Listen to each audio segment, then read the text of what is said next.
안녕하세요. 안현 선생입니다. 자, 1차 방정식의 활용. 오늘은 시간거리 속력이라는 유형에 대해서 공부해 보겠습니다. 시간거리 속력. 여러분들이 좀 생소하게 느낄 수도 있는데 이거 일상생활에서 여러분들이 굉장히 많이 접했던 내용입니다. 예를 들면 아버지하고 가족이 고속도로에서 혹은 도로에서 차를 몰고 갈 때 몇 킬로로 달리고 있어요. 이렇게 물을 때가 있잖아요. 60킬로야 아니면 제한 속도가 얼마예요 하면 60킬로야 이렇게 이야기했을 때 그 제한 속도는 시속 60킬로라는 말입니다.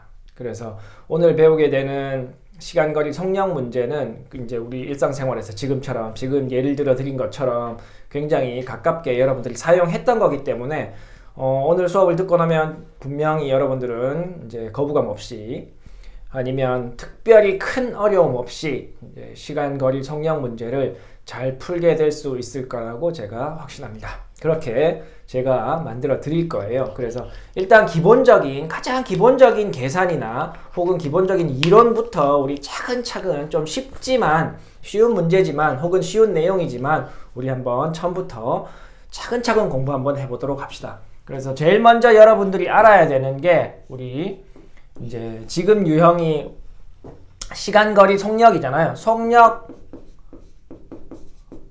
시간, 거리라는 유형인데 이 유형에서 가장 핵심적으로 여러분들이 알아야 하는 공식 하나만 알면 돼요. 하나만. 공식이 3개 나오는 게 아니거든요. 하나예요.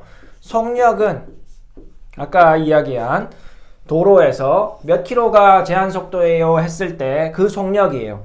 이 속력은 시간 분의 거리다. 이게 우리가 오늘 배우게 될 거속시라고 하는 속력, 시간, 거리, 속력, 시간이라고 하는 이 유형의 핵심 공식입니다. 그래서 이 의미는 이런 말이에요. 아까 이야기한 것처럼 예를 들어서 제한 속도가 얼마예요? 이런 이야기 하잖아요. 그죠? 그랬을 때 60km입니다 라고 했을 때에는 그죠? 시속이라는 말이에요. 그 말은 1시간에 60km 가는 빠르기보다 더 빨리 가면 위반한다 이 말이죠. 제한 속도니까. 그래서 이렇게 1시간이라는 의미가 있는 거예요. 우리가 앞에 유형 배울 때 단위 시간이라는 거 배웠죠. 그래서 속력에서 시속 60km라는 말은 1시간에 60km 달리게 되는 빠르기를 우리가 시속 60km라고 하는 거예요. 그래서 오늘 배우게 되는 이 유형에서는 이 공식 하나밖에 없어요. 그리고 이 공식을 이제 약간 변형해서 쓰게 되는데 그게 우리가 1차 방정식의 활용 앞단원에서 배우는 등식의 성질 있잖아요. 1차 방정식 푸는데 필요한 등식의 성질을 이용해서 요식을 약간 변형해서 우리가 사용하게 된다 이거죠.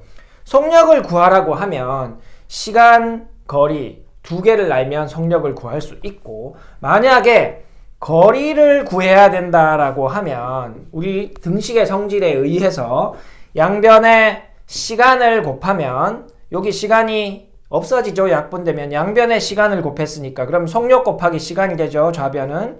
그러면 속력 곱하기 시간이 되는 거죠. 그러면 거리는 속력 곱하기 시간이 되는 거예요.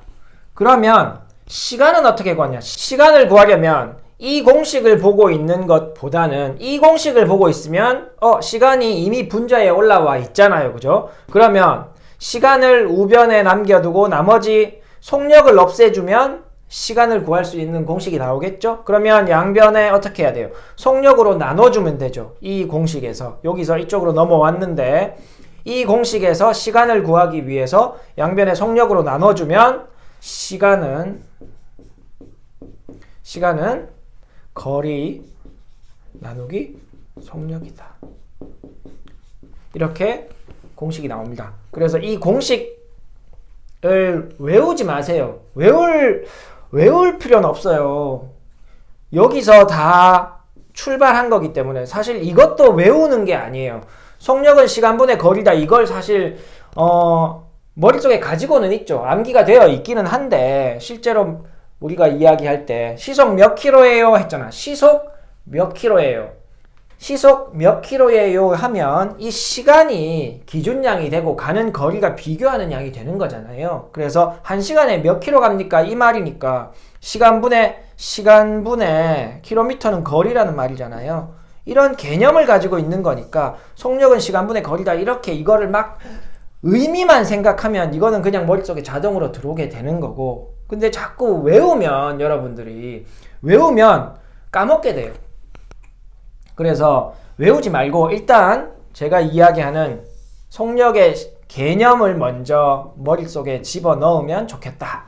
이 개념을 집어넣고 나면 그 다음 부분들은 여러분들이 배웠던 1차 방정식의 등식의 성질, 1차 방정식이 아니라 등식의 성질을 이용해서 거리는 속력 곱하기 시간이 되고 시간은 거리를 속력으로 나누는 게 된다. 이렇게 구해낼 수 있습니다. 그래서 거리는 속력 곱하기 시간도 사실 외울 건 아니에요. 우리가 어떤 거리를 간다. 자, 의미를 생각해 봅시다. 이 부분도 의미를 생각해 보세요. 의미가 어떻게 되냐면 거리라는 개념이 그죠? 오래 걸으면 멀리 가게 되잖아요. 그죠? 1시간 걸은 것보다 일반적으로 우리가 2시간 걸었을 때 멀리 갈 거라고 생각하잖아요. 그런 개념입니다. 그래서 속력하고 시간을 곱해줘야 되는 거예요. 시간이 같다면 시간이 1시간 안에 우리가 가야 한다고 하면 빨리 걸으면 멀리 가게 되잖아요. 그런 개념이죠. 거리라는 게. 그래서 속력은 시간하고 곱해줘야 한다. 이런 겁니다. 시간은 이제 감 잡기가 좀 힘들 수 있는데 이제 거리를 속력으로 나누어 준다 이렇게 되어 있는데 이거를 감 잡기 위해서 이 거리를 한번 고정시켜 봐요. 예를 들면 거리가 서울에서 대전 사이의 거리다. 이게 정해져 있잖아요. 그죠? 그러면 속력이 빨라지면 어떻게 돼요? 분모가 커지니까 시간은 줄어들겠죠. 그죠? 서울에서 대전까지 가는데 차를 몰고 시속 100km로 가는 것보다 KTX를 타고 시속 300km로 가는 게 시간이 줄잖아요. 그런 의미입니다. 그죠? 그래서 거리를 속력으로 나눠줘라 라는 의미, 그러면 시간이 나온다 이런 의미는 그죠? 거리가 일정할 때에 속력이 빠르면 시간은 줄어들고 거리가 일정할 때에 속력이 느리면 전체 시간은 늘어난다. 이런 의미를 가지고 있는 거예요. 그래서 일단 외우지 마시고 요거 하나만 기억하면 좋겠어요. 그러고 나서 자연스럽게 머리에 이제 억지로 외운 게 아니라 이런 구조를 통해서 여러분들이 머릿속에 이 내용을 담게 되면 굳이 외우지 않아도 머릿속에 이 공식을 충분히 잘 사용할 만큼 이제 남아있게 되니까 시간은 속력분의 거리, 시간은 속력분의 거리 이렇게 외우지 말자는 거죠. 거리는 속력 곱하기 시간 막 외우지 마세요. 아까 의미를 설명해 줬잖아요. 그죠? 그래서 요 정도 내용은 알고 있어야 된다. 그래서 이거를 여러분들이 자꾸 외우고 까먹으니까 어떤 사람이 그림을 그렸단 말이에요. 어떻게 그렸냐 하면 이렇게 그렸어요. 거리는 속력 곱하기 시간이다. 이렇게 붙어 있으면 얘는 곱셈이고 얘는 나눗셈이라는 말이에요. 그래서 거리는 속력 곱하기 시간이다. 시간은 속력분의 거리다. 속력은 시간분의 거리다. 이거를 이제 이렇게 그림으로 여러분들이 가지고 있는 일반적인 문제집에 많이 나와 있습니다. 그래서 제가 옛날에 중학생 때 이거 있었거든요. 그래서 저도 기억이 나요. 그때 제 생각에 저도 정확하게 막 원리를 파악한 게 아니고 일단 막 공식을 외웠기 때문에 시험지를 중간고사 칠 때, 기말고사 칠 때 시험지를 받자마자 그죠? 빨리 이거부터 쓰려고 했었던 기억이 나요. 이거를 막 외우니까 이거를 까먹을까봐 그죠? 거속시 이거를 이렇게 그림을 미리 종이에다가 쓰려고 했던 생각이 진짜로 납니다. 근데 그럴 필요가 없는 거죠. 물론 까먹는 사람들은 써야겠지만 제가 오늘 하려고 하는 말씀은 제발 좀 외우지 말고 의미를 좀 파악해라. 시속은 시간분의 거리다. 그죠? 이런 의미를 파악하고 있으면 이거 쓰지 않아도 아무 상관이 없다 이겁니다. 자, 속력, 시간, 거리에 대한 의미를 이제 살펴봤습니다. 자, 그러면 두 번째로 우리가 속력, 시간, 거리 이 문제를 푸는 데 있어서 주의해야 되는 사항이 있어요. 주의사항. 미리 가르쳐 주는 거예요. 주의사항은 시간의 단위를 같도록 해야 한다. 이 말은 우리가 일반적으로 통일해야 한다. 문제 전체에 대해서. 이 말은 뭐냐 하면 예를 들어서 시속 60km 다 속력이 이렇게 나오고 있고 예를 들면 30분 동안 달렸다 이렇게 이야기했을 때 자 거리를 구할 때 제일 이제 조심해야 되는 부분이거든요. 자 거리는 속력 곱하기 시간이라 그랬잖아요. 그럼 거리를 구하기 위해서 시속 60에다가 30분 이렇게 곱하면 안 된다 이 말이에요. 그러면 어떻게 돼요? 1800km 이렇게 나오죠. 거리가 60분 시속 60km일 때 30분 동안 갔는데 어떻게 1800km를 가냐 이겁니다. 계산이 잘못된 거예요. 그래서 이 단위를 갖도록 하라라는 말은 시속, 시간이 기준이기 때문에 여기에 나오는 이 시간도 얘는 아우어라는 말이고 자, 이 시간은 실제로 0.5시간이 되는 거죠. 그죠? 이렇게 바꿔줘야 한다라는 겁니다. 주의사항. 이거밖에 주의사항이라고 하면 사실 문제에서 요거 하나밖에 없어요. 이 시간거리 속력 문제는. 얘를 분으로 유지하고 싶으면 얘가 시속을 분속으로 바꿔야 돼요. 이렇게 단위를 같도록 통일해줘야 된다 이 말입니다. 이게 딱 유일한 주의사항이에요. 일단 지금 생각해 볼 때. 그래서 이 시간에 대한 단위를 맞추는 통일시키는 거는 우리가 문제를 통해서 풀어볼 거기 때문에 여기서는 지금 요 정도로 제가 설명을 하고 넘어가도록 하겠습니다. 자, 그 다음에 세 번째 이 부분도 사실 문제를 풀면서 여러분들이 익숙해지면 제일 좋은 부분이기 때문에 제가 문제가 나오면 요 3번에 대한 내용을 적용시켜 가면서 설명을 해줄 거예요, 실제로. 근데 미리 좀 정리를 해두면 이 시간거리 속력 문제가 지금까지 여러 시간 동안 다루었던 다른 유형의 문제보다 좀 어려워요. 그 이유가 일단 유형이 많아요. 유형이 많은 이유를 한번 생각해 보면 유형이 많은 이유는 저기 쓴 것처럼 속력이라는 물리량도 나오고 시간이라는 물리량도 나오고 거리라는 물리량 이 세 가지가 등장하기 때문이에요. 사람 수가 증가한다라고 하면 개수잖아요. 그죠? 개수, 사람 수 하나만 가지고 우리가 집중을 하면 되는데 근데 여기서는 속력이라는 물리량, 시간이라는 물리량, 거리라는 물리량 이렇게 세 종류가 나오기 때문에 여러분들이 식을 세울 때 좀 이제 힘들어하는 경우도 많고 이렇게 세 종류의 물리량이 나오니까 문제를 다양하게 출제할 수 있는 거예요. 그래서 이 세 가지 물리량이 나왔을 때 일반적으로 여러분들이 제일 힘들어하는 부분이 뭐냐 하면 무엇으로 등식을 세워야 하나 이걸 못 정하는 경우가 많아요.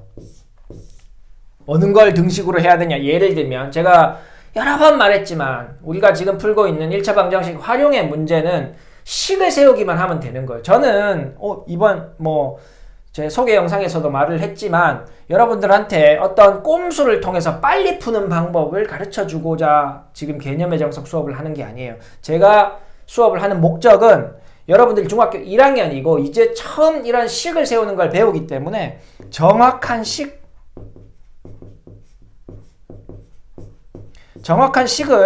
스스로 혼자의 힘으로 세울 수 있도록 해주는 게 제가 이 개념의 정석을 하는 진짜 목적입니다. 그렇기 때문에 이 정확한 식을 세울 수 있도록 제가 이제 여러 번 강조를 하는 거예요. 그래서 이 정확한 식이라는 게 뭐냐면 우리 1차 방정식의 활용에서는 A는 B이다 라는 이 등식입니다. 그죠?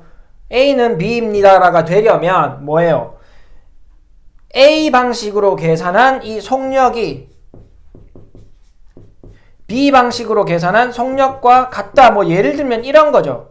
여기는 속력인데 여기는 시간이 들어가면 안 되죠. 그러면 등식이 성립하지 않잖아요. 그래서 이번 이 유형에서는 속력, 시간, 거리에서는 어떤 속력과 어떤 속력이 같아지느냐 이거를 밝히거나 이렇게 식을 세우거나 아니면 어떤 시간이 어떤 시간과 같더라 이렇게 식을 세우거나 어떤 거리가 되거나 그죠? 어떤 거리가 같아진다 이런 등식을 찾는 게 이번 유형의 핵심이다 이거죠. 이 등식만 찾을 수 있으면 나머지는 초등학교 때 배웠던 곱셈, 나눗셈, 덧셈, 뺄셈으로 우리가 계산할 수 있다 이거죠. 우리가 그거를 여러분들이 배웠던 1차 방정식을 푼다라고 하는 거죠. 그걸 이용해서 그죠? 그래서 이 속력시간 거리 유형이 많아서 어떤 걸로 등식을 세워야 할지 잘 모르는데 제가 유형별 문제에 들어가서는 제가 만들어 놓은 왜 속력, 왜 시간, 왜 거리 이걸로 여러분들이 방정식, 1차 방정식을 세워야 하는지 그 부분을 명확하게 설명해 줄 거니까 그 설명을 듣고 나면 여러분들 충분히 이제 분명히 심화 문제까지 혼자서 풀어낼 수 있는 능력이 생길 거라고 생각합니다. 자, 문제를 통해서 쉬운 계산 연선 연습부터 좀 해보도록 합시다. 1번, 자, 시속 30km를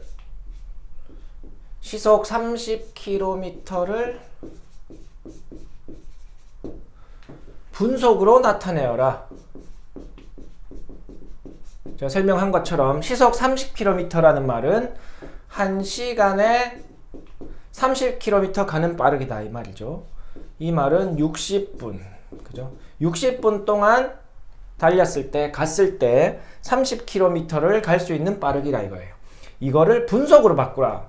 자, 분속으로 바꾸라는 말은 얘는 1분, 우리 단위 시간 배웠죠. 그래서 시속이라고 하면 단위 시간인 1시간, 이거는 60분이고 분속이라고 하면 1분이 단위 시간이죠. 그래서 1분에는 얼마만큼 가는 빠르기냐 이 말이에요. 그러면 시속 30km라는 말은 60분에 30km만큼 가는 빠르기니까 1분 가면 훨씬 적게 가겠죠. 그죠?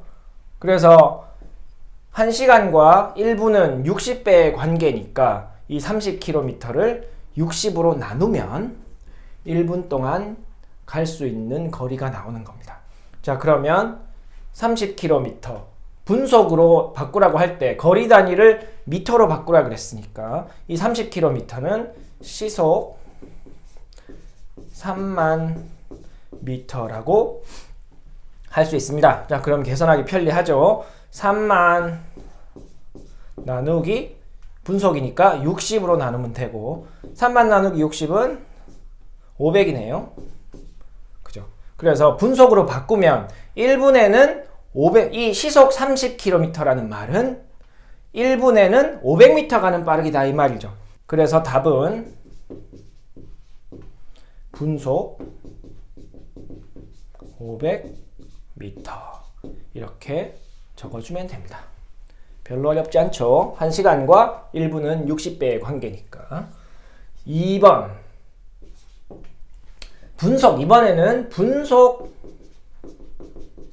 800m를 시속으로 바꿔라. 자, 분속 800m는 다시 이야기하면 1분에 800m 가는 빠르기다 이 말이에요. 이거를 시속으로 바꾸라는 말은 60분에는 얼마 가냐 이 말이잖아요. 이렇게 나타내라는 말이죠.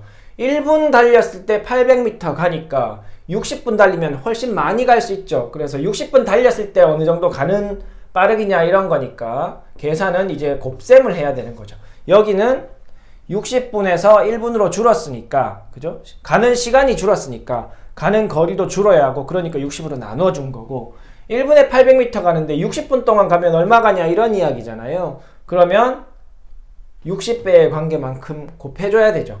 그래서 800 곱하기 60은 48000 이렇게 됩니다. 요게 그죠? 48000 미터를 간다는 말이잖아요. 근데 문제에서 거리 단위를 킬로미터로 나타내라 그랬으니까 답을 쓸 때에는 그죠?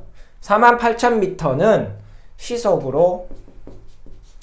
48000m는 48km죠. 시속.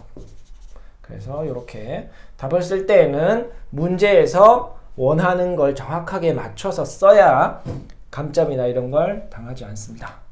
자, 그래서 3번으로 한번 넘어가 봅시다. 3번 문제 읽어볼게요. 영수의 학교는 집에서 학교까지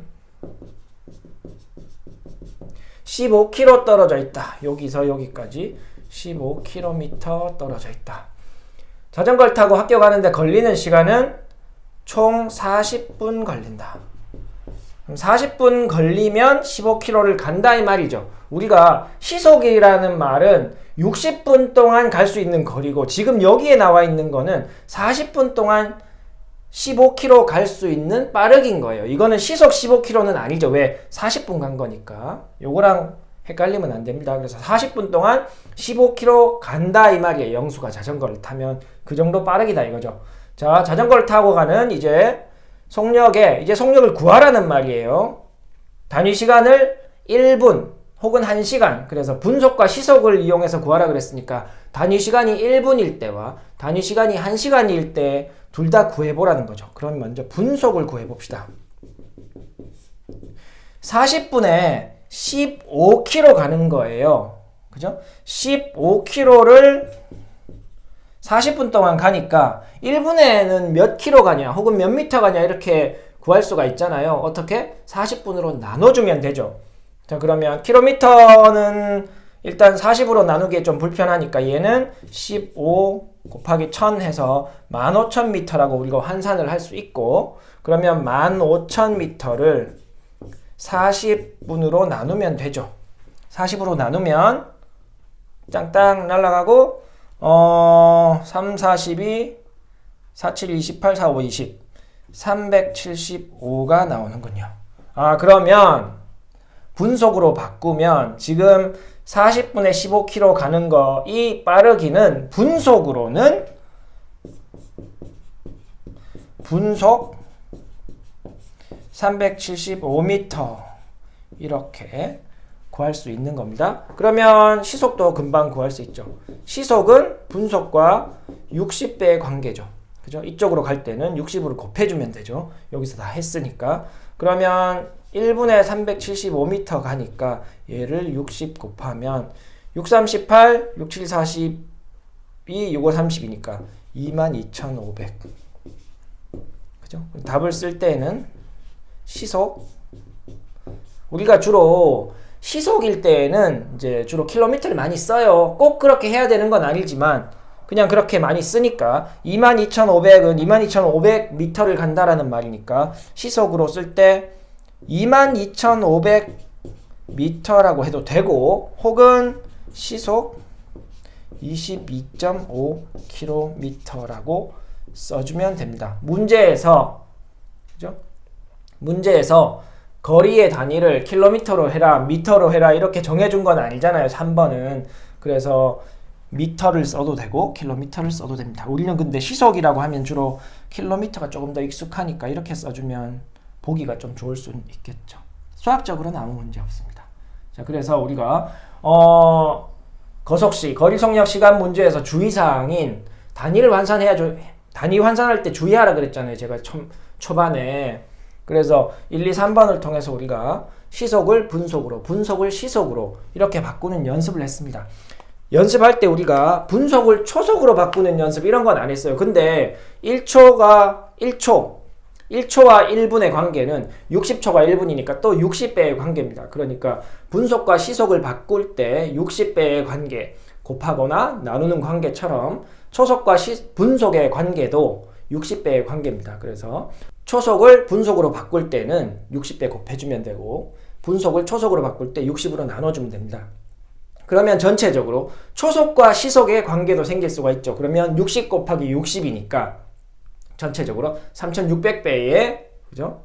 그 곱셈과 나눗셈의 관계가 있습니다. 그래서 이 부분만 잘 신경 쓰면 여러분들이 초속에서 분속, 분속에서 초속, 혹은 분속에서 시속, 시속에서 분속 이렇게 구해내는데 아무런 문제가 없을 거라고 생각합니다. 자, 그러면 다음 문제 한번 풀어봅시다. 자, 4번 풀어봅시다. 4번. 자, 시속 50km로 달린다. 시속 50km로 달리는 타조가 있다. 90분 달렸을 때 거리는 90분 달렸을 때의 거리는, 자, 우리 거리는, 그죠? 거리는 속력 곱하기 시간이라 그랬죠. 빨리 달리면 멀리 가고, 오래 달리면 멀리 간다. 이런 구조니까 거리는 속력 곱하기 시간이 됩니다. 자, 이렇게 곱할 때 주의사항이 뭐였다 그랬어요? 뭐라 그랬죠? 시간의 단위가 같아야 한다 그랬죠. 그래서 시속은 단위가 1시간이 기준인데 얘는 분이잖아요. 그래서 통일을 해줘야 된다 이겁니다. 그래서 속력을 분속으로 바꿔주던가 아니면 시간을 분이 아니라 아워 시간으로 바꿔주면 되죠. 근데 이것보다 이거 바꾸는 게 쉬우니까 자 바꿔보면 90분은 1.5시간이죠. 예를 들면 이렇게 1시간이 60분이니까 이렇게 나눠주면 2분의 3, 1.5 그죠? 2분의 3시간 혹은 1.5시간이죠. 그러면 우리가 분을 시간으로 바꾼 거니까 거리를 구하려면 속력 곱하기 시간. 자, 근데 문제에서 거리는 미터로 나타내라 그랬으니까 50km는 1km가 1000m니까 5만 우리가 얘를 바꾸면 시속 5만 미터다. 이렇게 속력을 바꿀 수가 있습니다. 자, 그러면 계산해보면 거리는 속력은 5만 곱하기 2분의 3 이러면 되죠. 그죠? 25,000 326, 355니까 75,000 그러면 타조가 90분을 달리면 75,000m 달릴 수 있다. 그죠? 이렇게 우리 간단하게 구할 수 있습니다. 그러면 5번 풀어봅시다. 5번도 간단하니까 여기 풀어볼게요. 5번. 자, 이번에 시간 구하기입니다. 여기서는 거리 구하기 했고 앞에서는 속력 구하기 했었죠. 자, 문제 읽어보겠습니다. 아이언맨의 회사에서 스파이더맨의 집까지는 4,500km다. 아, 멀군요. 아이언맨이 시속 90km로 시속 900km로 날아서 스파이더맨을 만나러 가려고 한다. 몇 시간 걸리느냐? 그죠? 시간은 거리, 속력 이렇게 됩니다. 그죠? 그러면 거리가 4,500km잖아요. 나누기 1시간에 900km 간다 그랬으니까 900km는 5라고 적으면 되고 이게 뭘 말하냐 하면 5시간 걸린다 이거죠. 자, 그래서 제가 풀 때 여러분들한테 딱 특별히 설명하지 않고 이제 그냥 공식을 썼어요. 여러분들이 이 정도를 이제 알고 있어야 하기 때문에 제가 여기다가 또 속력은 시간분의 거리인데 그거는 시간은 속력분의 거리가 이거 설명할 건 아니니까 그래서 여러분들 일단 제가 제일 먼저 설명한 시간, 거리, 속력에 대한 의미를 먼저 파악하고 그 다음 문제 풀 때 여러분들이 그죠? 이게 필요하면 시간은 속력분의 거리 이게 쓰지 말라는 말이 아닙니다. 이거를 암기하기 전에 시간, 거리, 속력에 대한 의미를 파악하고 있으라는 말이지 이 그림을 절대 그리지 마세요. 제가 그런 말을 하는 게 아니에요. 이 그림을 그려두고 여러분들이 문제 푸는데 도움을 받을 수 있으면 그리면 됩니다. 근데 이제 익숙해지면 이것도 필요 없어지는 거예요. 그릴 필요가 없는 거예요. 저처럼. 그래서 이제 일단은 제일 먼저 이야기한 그 개념을 여러분들이 이해하고 있으면 특별히 이 그림을 그리지 않아도 풀 수 있을 거라고 저는 생각합니다. 자, 우리가 속력 구하기, 거리 구하기, 시간 구하기 이렇게 일단 미지수 x를 쓰지 않고 일단 기본적으로 여러분들이 할 수 있어야 되는 연산을 먼저 5번까지 공부했습니다. 이제 다음 6번부터는 이제 미지수를 x를 써서 실제로 우리가 구하고자 하는 부분, 그 부분을 한번 식을 잘 세워서 구하는 연습을 해보도록 합시다. 자, 다음번. 자, 6번 풀어봅시다. 자, 6번부터는 제가 일단 처음 여러분들이 배우니까 좀 도움이 여러분들이 이해하기 쉽도록 표를 좀 그려볼게요. 자, 시간거리 속력이 나오니까 세 가지가 나오기 때문에 제가 표를 그리겠다는 겁니다. 자, 형이 학원으로 출발한 지 10분 후에 동생이 빠뜨린 숙제를 주려고 집을 나섰다. 자, 그러면 형이 나오고 동생이 나오네요. 그러면 형 나오고 동생 나온다. 그러면 읽어봅시다. 끝까지. 자, 형은 매분 60m의 속력으로 걷고 동생은 매분 분속 120m의 속력으로 뛰었다. 동생은 형이 집에서 출발하니 몇 분 후에 만날 수 있느냐. 자, 그러면 자, 시간, 거리, 속력 이렇게 나오니까 우리 한번 여기다가 적어 볼게요. 자, 동생은 형이 집에서 출발한 지 몇 분 후에 만날 수 있느냐. 그죠? 그러면 기준이 형이 출발한 시각부터 몇 분 후죠. 그러면 나는 우리가 자, 시간, 형의 시간을 x로 자, 우리 첫 번째 단계인 모르는 거를 x로 두자. 혹은 구하려고 하는 걸 x로 두자. 이러면 되죠. 그러면 형이 x분 동안 갔으니까 동생은 10분 후에 출발했죠. 그럼 형이 먼저 출발했기 때문에 만날 때까지 가보면 형이 더 오랜 시간을 걸은 겁니다. 그럼 동생은 10분 후에 출발했으니까 동생은 x에서 10을 빼주면 동생이 뛰어간 시간인 거예요. 자, 거리는 여기에 나와 있지 않죠. 속력은 나와 있죠. 속력은 나와 있네. 속력은 형은 매분 자, 분속 60m. 동생은 분속 120m. 분속 생략할게요. 120m. 자, 이렇게 해서 우리가 식을 세워야 됩니다. 자, 그러면 우리가 이 문제를 읽고, 자, 지금부터 정말 중요해요. 제가 설명해 드리려고 하는 거는 여러분들이 처음 배우니까 이 중에서 이제 제가 뭘 가르쳐 드리려고 하냐 하면, 무엇과 무엇으로 이렇게 우리가 등식을 세워야 되잖아요. 그러면 이 중에 이게 거리가 될 거냐, 시간이 될 거냐, 속력이 될 거냐. 제가 먼저 설명한 속력으로 이 등식을 세울 거냐, 거리로 등식을 세울 거냐, 혹은 시간으로 등식을 세울 거냐, 이거를 결정을 못하는 경우가 많다고 그랬잖아요. 그래서 제가 이거를 쉽게 결정할 수 있는 그 부분을 먼저 설명해 드리려고 합니다. 자, 그래서 우리가 시간, 거리, 속력이 있으면, 자, 첫 번째, 자, 우리가 시간을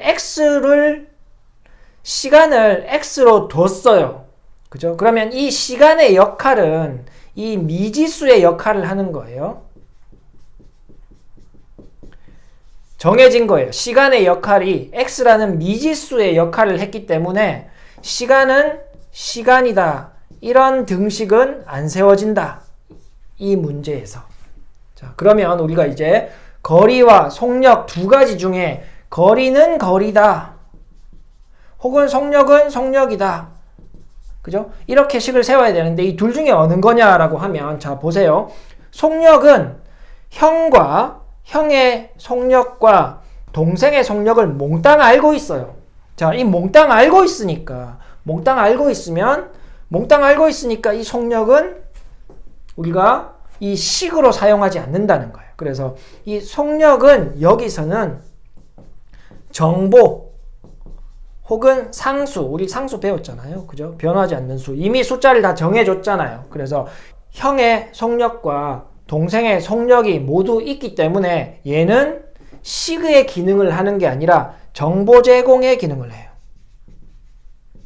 정보 제공의 기능을 하기 때문에 이 식의 기능을 하지 않는다. 그래서 얘도 아니다. 얘도 아니고. 자, 그러면 얘는 정보 제공을 하고 얘는 미지수의 기능을 하니까 나머지 하나는 거리만 남았죠. 그래서 이 거리가 바로 식의 기능을 한다. 아, 이 문제는 거리가 된다. 이런 등식을 세우게 되는 구조다 이거죠. 그러면 자, 형이 걸어간 거리는 속력 곱하기 시간이잖아요. 그러면 속력은 60이고 시간은 x 이렇게 되죠. 동생의 속력은 120이고 시간은 x-10만큼 걸었죠. 그러면 거리는 이렇게 구해지게 되는 겁니다. 근데 문제를 잘 읽어보면 이제 이 부분도 굉장히 중요해요. 형이 가고 있는데 동생이 자, 집에서 출발해서 시간과 상관없이 자, 집에서 출발해서 어디에서 만났다라는 말이에요. 그 말은 형도 여기에 있어야 하고 동생도 이 지점에 도착해야 둘이 만나게 되는 거죠. 그래서 만났다라는 말은 이 경우에 만났다라는 말은 형이 간 거리와 동생이 간 거리가 같아질 때 만나게 되는 겁니다. 그래서 형이 걸어간 거리와 동생이 뛰어간 거리가 같아질 때 만나게 되는 거예요. 그래서 만난다라는 문제가 나왔을 때 한번 잘 생각해 보자는 거죠. 여러 가지 유형이 있지만 일단 이 만난다 6번 만난다라는 문제에서는 걸어가게 되는 거리가 같다라는 걸로 결국 등식이 된다 이거죠. 그래서 요거 풀면 되죠. 한번 풀어볼까요? 자, 60 여기서 풉시다. 60x는 120 x 빼기 10이니까 60으로 나누면 여기 2 되죠. x는 2x 빼기 20. 그러면 x는 얼마예요? 이거 이쪽으로 이항하고 이거 이쪽으로 이항하면 20이네. x가 20이다. 그 말은 뭐예요? 형이 출발한 지 20분 후에 그죠? 동생이 늦게 출발했지만 어쨌든 형이 출발한 지 20분 후에 동생과 만나게 된다 이 말이죠. 그래서 답은 20분 이렇게 적으면 되는 겁니다. 자, 이 문제에서 일단 제가 요런 원리가 있다. 어떤 세 가지 중에 일단 어떤 걸로 식을 세우게 되는지를 찾는 방법을 미리 가르쳐 줬는데 앞으로 푸는 문제도 제가 이런 부분을 다 설명하면서 미리 설명하고 한번 진행해 보도록 하겠습니다. 자, 7번 풀어봅시다. 7번. 자, 휘영이와 민휴의 두 집 사이의 거리는 2.4km이다. 2.4km다. 여기를 휘영이라고 하고 여기를 민휴라고 하겠습니다. 휘영이는 분속 40m.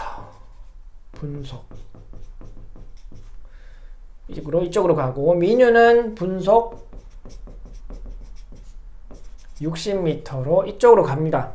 자, 몇 분 후에 만나느냐 이랬습니다. 자, 그러면 이 문제에서도 여기서와 같이 우리가 이 문제를 그냥 문제에 나와 있는 정보만으로 어떤 그 시간, 거리, 속력 중에 어떤 걸로 우리가 등식을 만들게 될지를 먼저 결정할 수 있다라는 걸 제가 먼저 설명해 드릴 거예요. 자, 휘용,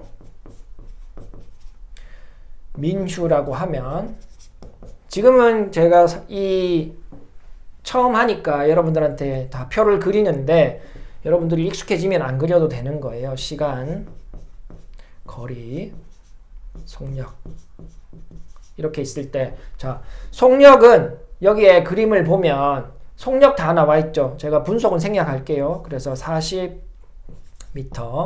분속 60m. 자, 숫자가 다 나와 있죠.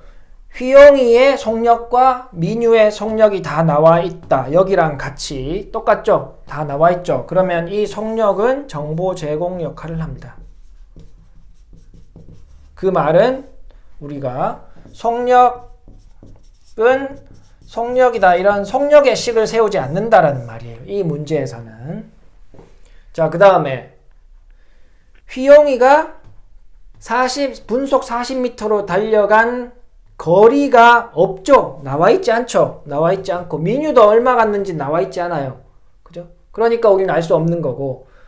그 다음에 시간은 우리가 두 사람은 출발한 지 몇 분 후에 만나느냐 그랬죠. 그러면 이 시간을 우리가 x라고 둬야 되죠. 휘용이가 민휴를 만나게 되는 시간. 동시에 출발했으니까 속력이 달라도 만난다라는 말은 여기서는 시간차를 두고 출발했지만 만날 때까지 간 거리가 같잖아요. 그죠? 근데 이쪽은 같은 데서 출발한 게 아니라 반대편에서 출발해서 오기 때문에 그죠? 시간이 같아지겠죠. 왜? 만날 때까지 계속 걸어가야 하니까. 그래서 동시에 출발했기 때문에 휘용이가 X시간만큼 걸어갔으면 민유도 X시간만큼 걷게 되는 겁니다. 자, 그러면 얘는 미지수의 역할을 했죠. 정보 제공과 미지수의 역할을 이 세 개 중에 했으면 거리는 이제 얘는 구조를 담당하게 된다. 그래서 우리는 이 문제는 거리로 식을 세우게 됩니다. 자, 그러면 이 거리는 자, 속력을 알고 시간을 아니까 똑같은 방법이에요. 얘는 속력 곱하기 시간이니까 40x가 되고 얘는 60x가 되겠죠. 자, 선생님 40x는 60x 이렇게 등식이 성립하지 않는데요? 자, 이 문제는 그렇게 성립하지 않죠. 근데 여기서 안 써먹은 게 뭐예요? 전체 거리가 2.4km라 그랬잖아요. 그러니까 거리로 식을 써먹게 되는데 이 문제에서는 전체가 2.4km니까 휘용이가 걸은 거리와 민유가 걸은 거리를 합쳤을 때에 2.4km가 된다 이 말입니다. 그죠? 근데 이 문제에서는 분속 미터라고 적어줬으니까 2.4km라고 쓰는 것보다는 2400m라고 쓰는 게 맞겠죠. 이렇게 통일해줘야 되는 게 맞죠. 덧셈 뺄셈을 하거나 곱셈 나눗셈을 하려면. 자, 그러면 이제 식이 완성된 거예요. 그래서 요거 풀면 되죠. 그러면 풀어봅시다. 4x 10으로 먼저 나눴다고 하면 6x는 240 10x죠? 는 240 x는 10으로 나누면 24 그러면 답은 24분 후에 민유와 휘용이가 만나게 된다. 그죠? 이렇게 우리가 구할 수 있는 겁니다. 그래서 조금 비슷한 내용이긴 하죠. 왜? 6번도 거리로 식을 세우는 거고 7번도 거리로 식을 세우는 건데 조금 다른 거는 이제 문제를 보고 여러분들이 이제 파악을 해야 되는 거예요. 뭐가 같아지느냐 그거에 집중해야 된다 그랬잖아요. 제가 도와드리려고 하는 부분은 이 설명을 통해서 도와드리려고 하는 부분은 적어도 시간, 거리, 속력 3개 중에 어떤 부분으로 우리가 등식을 세우게 될 거다라는 거를 미리 알 수 있다라는 거죠. 그걸 알게 되면 여러분들이 문제를 읽고 거리에서 무엇과 무엇이 같아지게 등식 관계가 성립하게 되는지 좀 집중해서 생각할 수 있잖아요. 그래서 앞으로 풀게 되는 문제도 계속 설명을 해드릴 거니까 이 시간, 거리, 속력 중에 하나가 정해지면 문제에서 무엇과 무엇이 같아지게 우리가 식을 세울 수 있는지 거기에 좀 더 집중하면 여러분들이 좀 손쉽게 시간, 거리, 속력 문제를 풀 수 있게 될 겁니다.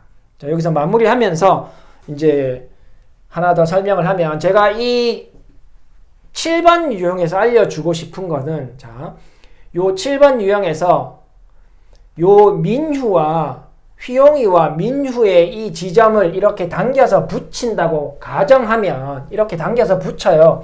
그러면 이렇게 되겠죠. 민휴, 휘용이 민휴의 집이 이렇게 당겨서 이렇게 붙이면 이렇게 됩니다. 그죠?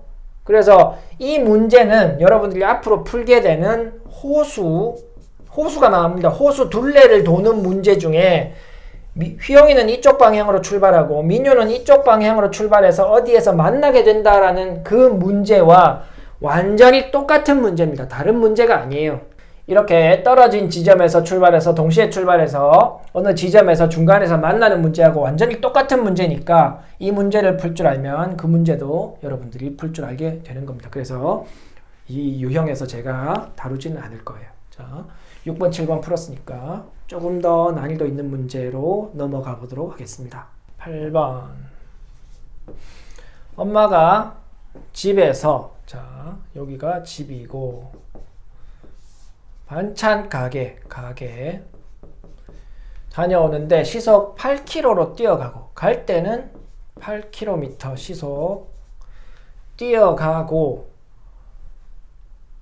올 때는 같은 길로 4km, 시속 4km로 걸어서 와서 총 1시간 걸렸다. 30분 동안 반찬을 골랐다 그랬죠. 총 1시간 걸렸네요. 자, 그러면 자, 우리 이제 표를 그리지 말고 한번 생각해 볼게요. 약간 익숙해졌다고 생각하고 뭘 할 거냐면 거리, 속력, 시간 중에 우리는 이 8번 문제는 무엇으로 식을 세울 수 있을 건지 먼저 결정할 수 있다는 거죠. 자, 여기에서 자, 뭐가 있는지 자, 봅시다. 반찬 가게까지의 거리를 구하라 그랬어요. 그럼 우리는 이 거리를 일단 x로 할 겁니다. 자, 그러면 얘는 미지수의 역할을 한다 그랬죠?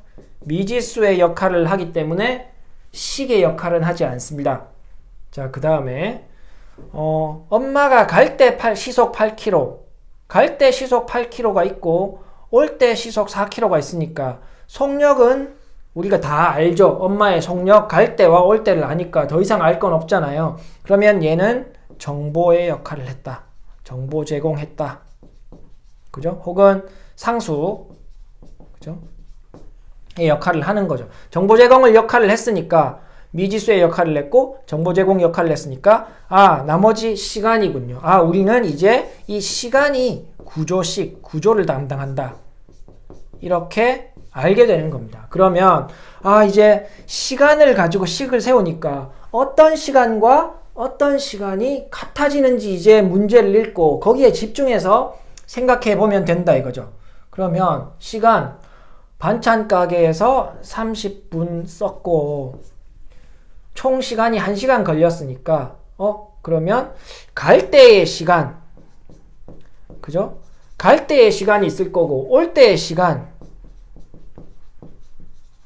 시간이 있고 그 다음 반찬 고른 시간 30분 이렇게 하면 1시간이 돼야 되는구나. 이렇게 우리가 시간을 가지고 집중적으로 생각하다 보면 이런 등식이 생길 거라고 여러분들이 알 수 있게 되어야 합니다. 실제로. 그죠? 이것까지 가르쳐 줄 수는 없거든요, 제가 시간으로 등식이 성립한다까지는 어떻게 찾는지 제가 설명해 드렸잖아요. 이건 꼼수가 아니에요.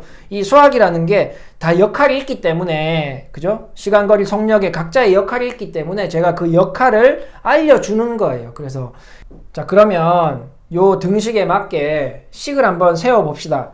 갈 때의 시간, 자, 그림 그려볼게요. 여러분들 익숙해져야 하니까. 거리는 속력, 시간이죠.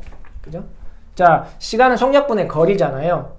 그러면 우리 거리, 여기서 여기까지 거리를 x라고 한다라고 하면 갈 때 시간, 속력이 8km니까 8분의 x. 그죠? 올 때 시간은 4분의 거리는 똑같죠? x니까 x 더하기 맞죠? 30분 가게에서 머물렀다 이랬죠. 그래서 30분 쓰면 안 되고 우리가 시간, 그죠? 시속 4km, 시속 8km, 시속 4km, 시속 8km 이렇게 시간으로 단위가 정해져 있으니까 30분은 우리 0.5시간이니까 이렇게 써야 되죠. 그리고 갈 때 시간, 올 때 시간, 반찬 고른 시간 다 더하면 1시간 이렇게 된다. 이렇게 등식이 성립합니다. 이거 풀면 자 일단 요렇게 0.5인데 2분의 1로 바꿀게요. 1 빼기 0.5 하면 2분의 1이니까 자 그러면 양변에 8, 4, 2니까 최소 공배수인 8을 곱하면 x 플러스 2x 플러스 2x는 얼마예요? 4 3x는 4 맞죠? 그러면 x는 3분의 4 자, 이 말이 뭐예요? 자, 얘가 3분의 4니까 좀 분수로 나와서 좀 웃기긴 한데, 자, 3분의 4km다. 그죠? 그래서 답은 집에서 반찬 가게까지의 거리는 3분의 4km다. 이렇게 우리가 구할 수 있습니다. 자, 별로 안 어렵죠? 왜냐하면 거리, 속력, 시간 중에, 그죠? 담당하는 역할, 미지수, 속력은 다 알고 있으니까 정보 제공. 모르는 게 정보 제공할 수는 없잖아요. 그래서 모르는 거는 x로 하고 나머지 다 아는 거는 정보 제공을 하고 나머지는 식의 역할을 한다. 이렇게 해서 우리가 식의 역할을 하는 게 시간이라는 걸 아니까 이제 문제를 읽으면서 어떻게 해서 이 시간을 통해서 등식을 만들 거냐 거기에 집중하면 여러분들이 이런 사실을 이제 밝혀낼 수 있어야 한다는 거죠. 그래서 이렇게 식을 세우면 답을 쉽게 찾을 수 있다. 9번도 또 똑같은 방법으로 한번 풀어봅시다. 일정한 속력으로 달리는 열차가 열차가 있군요. 일정한 속력으로. 자, 여기서 중요한 건 이건 것 같아요. 일정한 속력. 자, 왜 중요한지는 설명 다시 해드릴 겁니다. 열차가 600m 길이의 철교를, 자, 철교가 있어. 철교가 이렇게 있다 칩시다. 여기서 여기까지가 600m다. 완전히 통과하는데 20초 걸린다. 20초. 또 있네. 그 다음에 1200m의 터널을 통과하는데 얘는 1200m다. 통과하는데 30초 걸렸다. 이 열차의 길이와 속력을 구해라. 두 개를 구해야 되는군요. 길이와 속력. 자, 그러면 우리가 일단 열차의 길이를 구해봅시다. 그래서 열차의 길이를 x라고 합시다. 자, 근데 이 문제는 조금 이제 어려운 문제긴 한데 제일 중요한 게 완전히 통과한다라는 말에 대한 이해가 필요해요. 그래서 완전히 통과한다라는 말은 그 열차의 어떤 부분이 이 다리나 터널에 들어가 있거나 이렇게 겹쳐져 있으면 안 된다라는 말이죠. 그러면 완전히 통과한다라는 말은 자, 열차가 자, 요렇게 있다고 하면 자, 여기에 앞대가리가 있어요.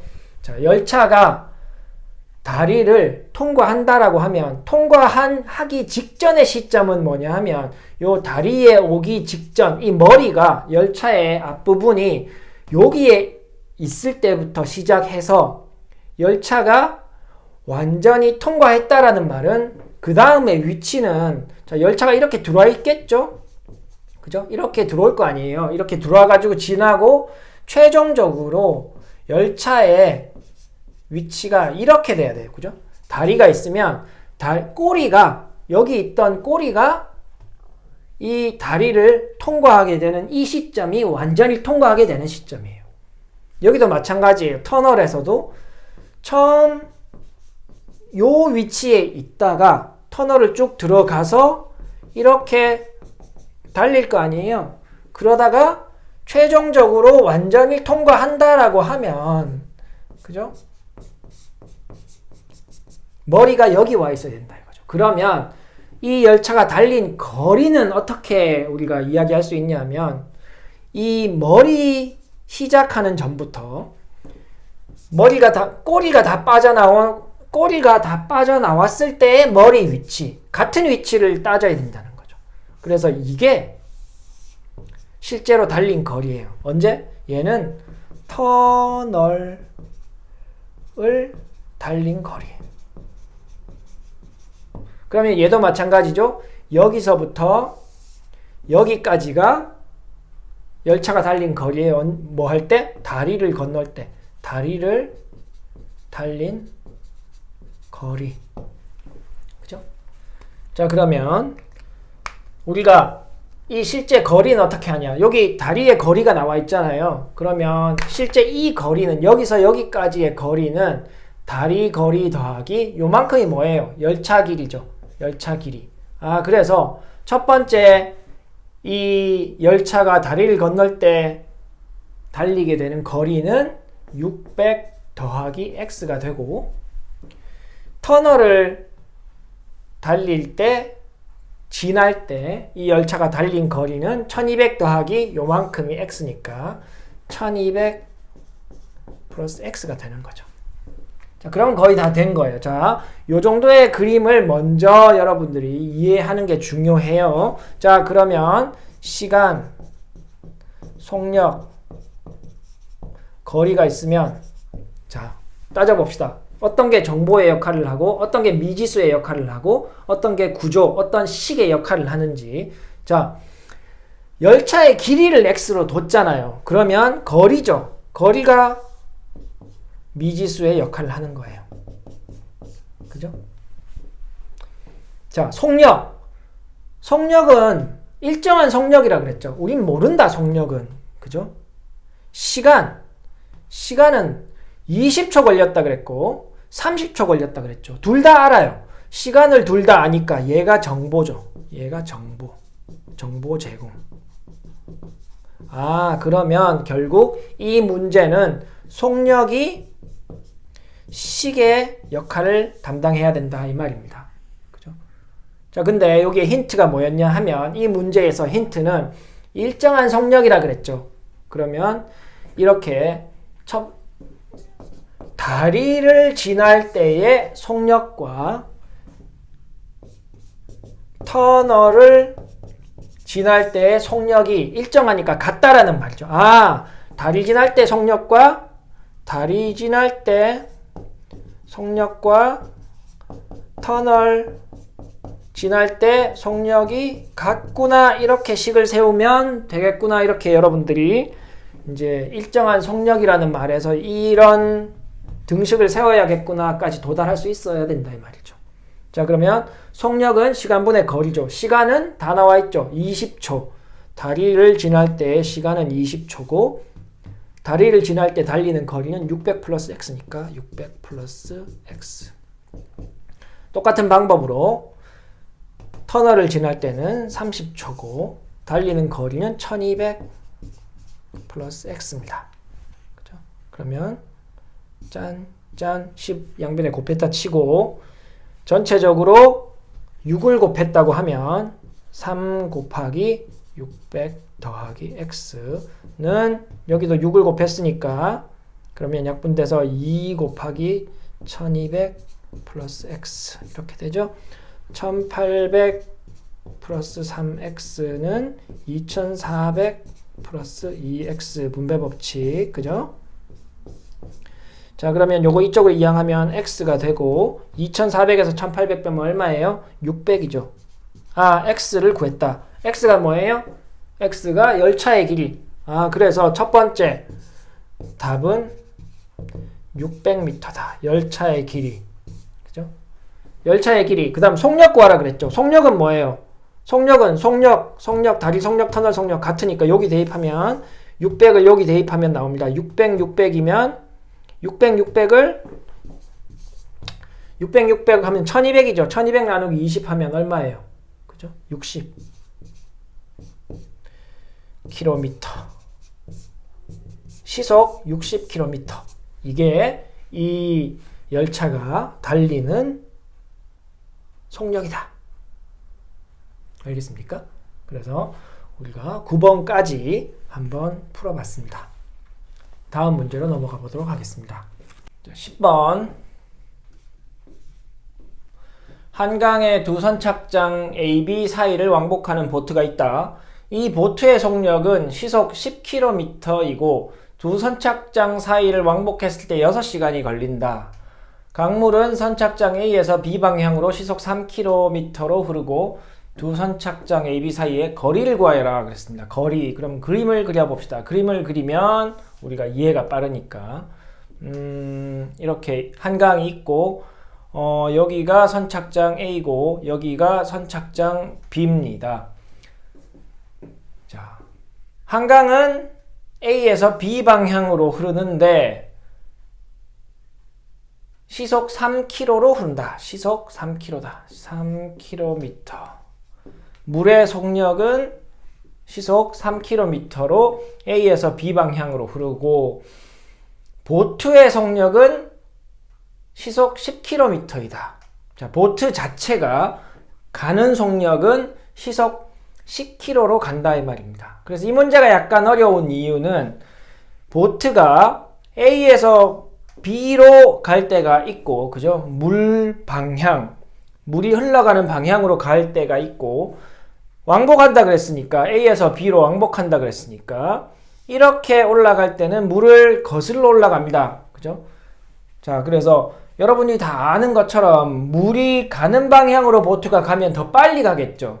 그죠? 그 다음에 물이 흐르는 반대 방향으로 거슬러 올라가면 속력이 줄어들 거 아닙니까? 그래서 우리가 이 강물 문제에서는 속력을 고려할 때 이 흐르는 강물의 속력까지 같이 고려해야 돼요.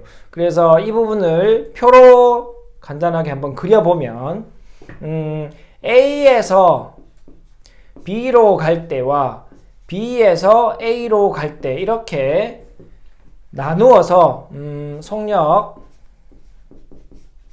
거리, 시간 이렇게 표를 한번 그리면 좀 편하게 우리가 이 문제를 풀 수 있을 것 같아요. 자, 속력 봅시다. 원래 배의 속력이 시속 10km인데 A에서 B로 갈 때는 물이 흐르는 방향으로 가니까 속력이 증가합니다. 그래서 보트의 속력이 시속 10km고 물의 속력이 시속 3km니까 이렇게 해서 13이 되는 거예요. 그 다음에 B에서 A 방향으로 갈 때는 물은 이쪽 방향으로 흐르잖아요. 그래서 보트가 움직이는 방향 반대로 물이 흐르기 때문에 속력이 느려지죠. 그래서 B에서 A로 갈 때 속력은 이렇게 10-3 이렇게 되는 겁니다. 자, A, B 사이의 거리를 구하라고 했으니까 거리는 A에서 B로 갈 때나 B에서 A로 갈 때 똑같이 X니까 우리가 찾고자 하는 미지수는 혹은 찾고자 하는 그 물리량은 거리입니다. 그래서 같다. 시간은 어떻게 돼요? 시간은 두 선착장 사이를 왕복했을 때 이때의 시간과 이때의 시간을 왕복했다 그랬으니까 더해야 되죠. 더했을 때 6시간 된다 그랬어요. 자, 그러면 속력은 A에서 B로 갈 때 13 알고 있고 B에서 A로 갈 때 7 알고 있으니까 몽땅 알고 있는 놈은 얘는 우리에게 정보 제공을 하죠. 그죠? 그 다음에 거리를 구하고 싶으니까 그걸 X로 뒀어요. 얘는 이제 미지수의 역할을 하니까 당연히 등식은 시간으로 세우게 된다. 그 말은 시간 이런 등식을 만들게 된다는 거죠. 그래서 여기 6시간 써놓은 것처럼 그러면 갈 때 A에서 B로 갈 때의 시간과 B에서 A로 올 때의 시간을 더했을 때 6시간 이렇게 식이 세워지면 깔끔하게 될 것 같아요. 그죠? 그러면 이제 여기에 들어갈 식을 세우면 되죠. 시간은 그죠? 속력분의 거리니까 속력은 13, 거리는 X. 여기는 속력이 7, 거리는 X니까 등식이 이렇게 성립하는군요. 여기에 다시 써서 풀어보면 13분의 X 더하기 7분의 X는 6. 자, 13과 7은 서로 소니까 최소 공배수는 두 수를 곱해야 되죠. 그러면 91이 최소 공배수니까 91 곱하기 13분의 X 더하기 7분의 X는 6 곱하기 91. 자, 약분되죠? 당연히 이렇게 분배 법칙 해야 되니까 7x 더하기 13x는 96이 54, 61은 6이니까 546이네요. 그러면 두 개 다 20x는 546. x는 546 나누기 20 계속 계산하면 10 2로 나누면 얼마예요? 1은 2, 27, 14, 2, 3은 6, 273 이렇게 되죠? 그러면 27.3 나옵니다. 그래서 A, B 사이의 선착장 A와 B 사이의 거리는 27.3km이다. 이렇게 답이 나오죠. 자, 10번이지만 생각보다 그렇게 어려운 문제는 아닙니다. 이 10번에서는 그죠? 물 흐르는 방향으로 보트가 갈 때 속력이 올라가는 것, 물 흐르는 방향의 반대로 갈 때 보트의 속력이 줄어드는 것, 그것만 고려하면 우리가 지금까지 풀었던 일반적인 문제라고 할 수 있죠. 다음 문제 마지막으로 11번 풀어봅시다. 11번 문제 읽어봅시다. 일정한 속력으로 달리는 열차가 1020m인 철교를 완전히 통과하는데 36초가 걸렸다. 우리 이 문제 앞에서 풀었죠. 11번 문제는 조금 더 달라요. 그래서 제가 11번에 넣은 겁니다. 자, 36초가 걸렸다. 또 길이가 860인 터널을 통과하는데 열차가 12초 동안 완전히 보이지 않았다. 이 열차의 길이를 구하여라. 자, 철교를 통과하는데 36초가 걸렸다는 거는 우리가 앞에서 풀었죠. 근데 두 번째 조건이 좀 다른 거예요. 길이가 860인 터널을 통과하는데 열차가 12초 동안 완전히 보이지 않았다. 자, 이런 문제는 그림을 제가 앞에서 문제 풀 때도 그림을 써서 설명을 해줬죠. 열차가 완전히 통과한다라는 그런 의미를 가지려면 열차가 도대체 어떻게 달려야 하는지를 제가 그림으로 설명해 줬잖아요. 그래서 열차가 완전히 보이지 않았다면 그러면 그 의미는 어떻게 되는지 그것도 그림을 그려보면 여러분들이 좀 쉽게 파악할 수 있습니다. 제가 그래도 우리 처음 배우니까 일단 둘 다 다시 그림 그려보겠습니다. 첫 번째, 1020m인 철교를 달린다. 1020m인 자, 여기서 여기까지가 1020m인 철교를 완전히 통과한다. 우리 완전히 통과하는 거는 이런 의미를 가진다 그랬죠. 요게 열차의 머리면 이제 열차가 꼬리가 나오고 머리가 여기 있을 때까지, 그죠?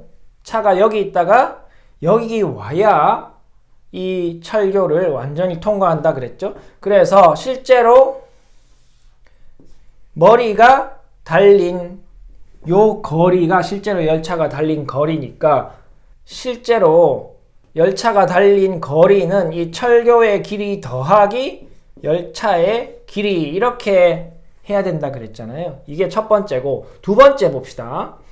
터널은 사각형으로 해서 그려보면 그죠?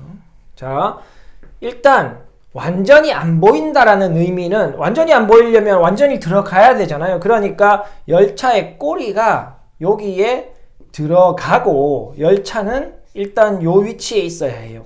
이때 안 보이기 시작하는 거죠. 완전히 안 보이기 시작하는 겁니다. 그리고 언제까지 안 보이냐 하면 머리가 여기에 오고 꼬리가 요렇게 있는 요 시점까지 여기서 조금만 더 나오면 보이는 거잖아요. 안 보이는 부분이 있긴 하지만 문제에서는 완전히 안 보인다 그랬으니까 요 지점에서 요 지점 올 때까지 열차가 완전히 안 보이는 거죠. 그러면 실제로 열차가 달린 거리는 자, 머리를 기준으로 이렇게 선을 그어 보면 여기서 요만큼이 열차가 완전히 안 보이는 거리입니다. 맞죠? 달린 거리. 열차가 완전히 안 보인다는 의미의, 그죠? 의미에 맞는 달린 거리인 거죠. 그러면 요 거리는 어떻게 표시되냐 하면, 요렇게, 여기서 여기까지가 전체가 터널 길이죠. 얼마? 860m. 860m인데, 요 길이를 빼줘야 되잖아요. 요 길이가 바로 보니까 열차의 길이죠.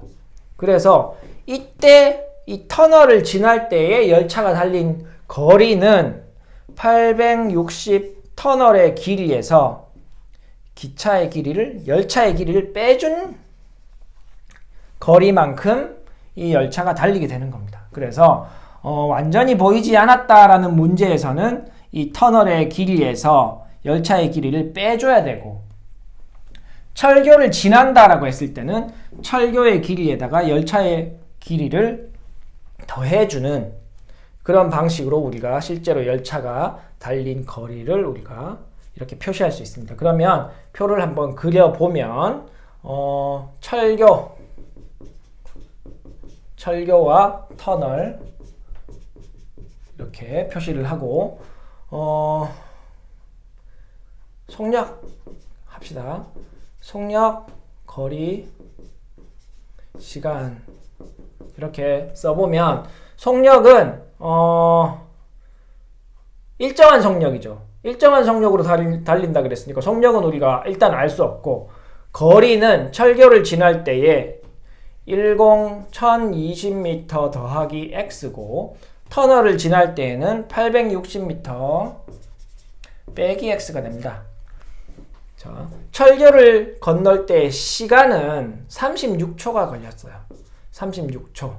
그 다음에 터널을 통과하는데 완전히 안 보인 시간이 12초라 그랬죠. 12초. 자, 그러면 시간을 다 알고 있는, 자, 요놈, 시간을 다 알고 있죠. 그래서 이 시간은 이제 정보로 쓰이는 거예요. 정보 제공.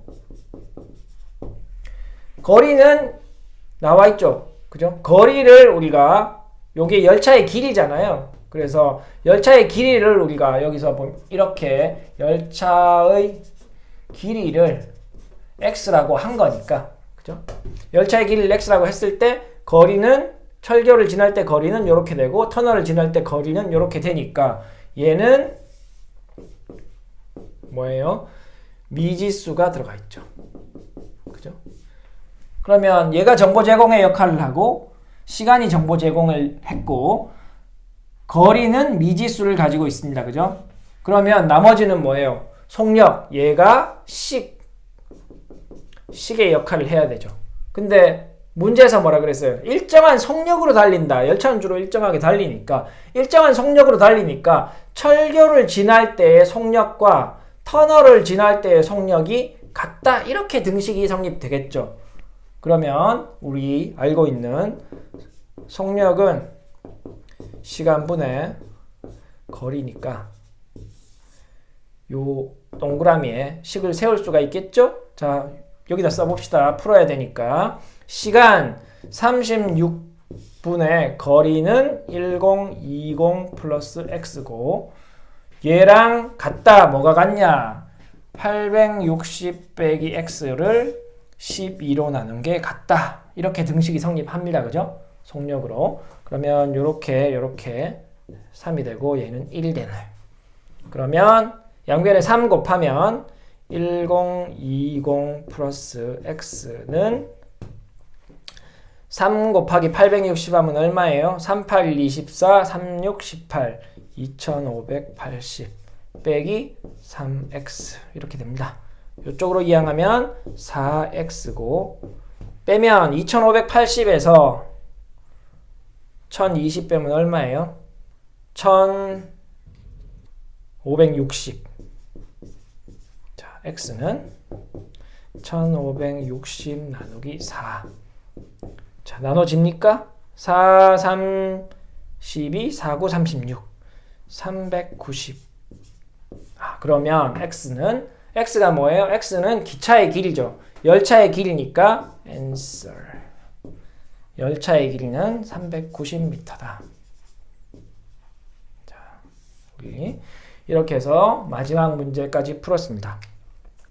자, 우리 11번을 마지막으로 우리 시간, 거리, 속력 문제 다 풀어봤습니다. 제가 수업 마치면서 여러분들한테 좀 바라는 거는 뭐냐 하면 너무 빨리 풀어서 답만 구하려고 하지 마시고 여러분들도 좀 직접 그림도 좀 그리고 열차 그림도 그리고 터널, 철교 그림도 그리고 표도 좀 그리고 그렇게 해서 여러분들이 좀 푸는 연습을 했으면 좋겠어요. 여러분들한테 필요한 거는 답을 탁 찾아내는, 빨리 찾아내는 그런 게 지금 필요한 게 아니고 우리 중학교 1학년 1학기에 1차 방정식 활용 문제를 통해서 여러분들한테 생겨야 하는 것은 정확한 식을 만드는 능력입니다. 그러니까 답을 구하는데 너무 집중하지 말고 제가 설명한 것처럼 어떻게 해서 등식을 만들 건지 거기에 집중해서 식을 세울 수 있도록 여러분들이 좀 노력하면 좋겠습니다. 식만 세워지면 나머지는 그냥 풀면 되잖아요. 자, 이제 우리 유형이 한 2가지 정도 남았어요. 그래서 조금만 더 열심히 하면 우리 마무리할 수 있으니까 우리 다음 시간에 또 다른 내용으로 우리 한번 열심히 공부해 봅시다.